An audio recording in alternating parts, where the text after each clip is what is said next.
Oh, hi. Welcome to Is It Worth It? An art supply that I feel like I need, that I've been influenced to buy. Is it worth the money?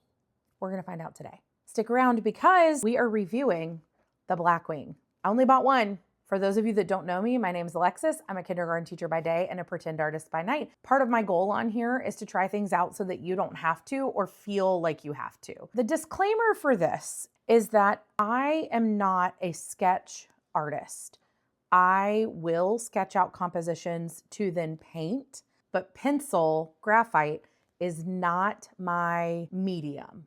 So we need to start there. I have been Ticonderoga-ing for quite some time to just get sketches started. My friend Linda over on Instagram, she actually sent me a YouTube video of Brian Biggs, an illustrator who does go through lots of pencils. He did a review on the Blackwing. I would highly encourage you, if you are considering purchasing Blackwing pencils to try, go over to see him, watch that video. He gives like a historical breakdown, some just food for thought, and a really good perspective on this pencil. You need to remember though, that he is an illustrator, profesh. He is going to give you his hot take on the pencil.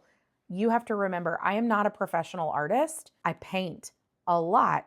That does not make me a professional. My experiences with pencils are limited. And then it's also important to note that when we're talking about pencils, there's like a whole scale of describing graphite pencils. B for black, H for hard, HB for hard black, F for firm.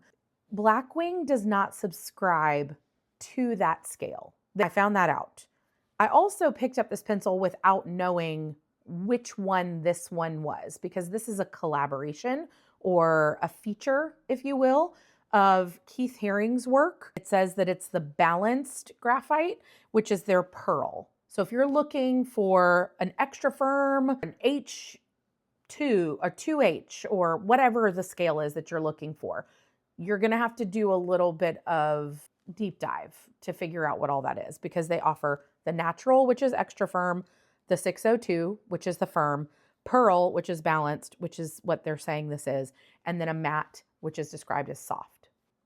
Use that information how you will.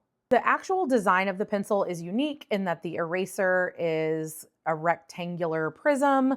These little components, you can kind of wiggle this out and up to get more eraser as you use it. So it's not round all the way through. It has ridges.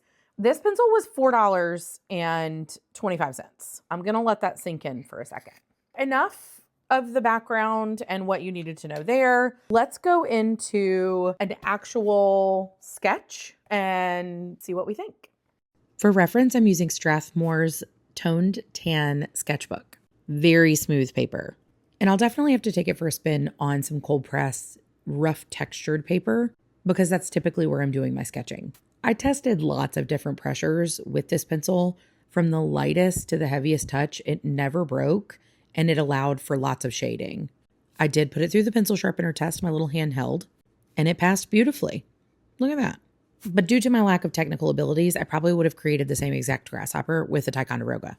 Now that we've gone through the actual process, the finished composition, I agree with Brian Biggs.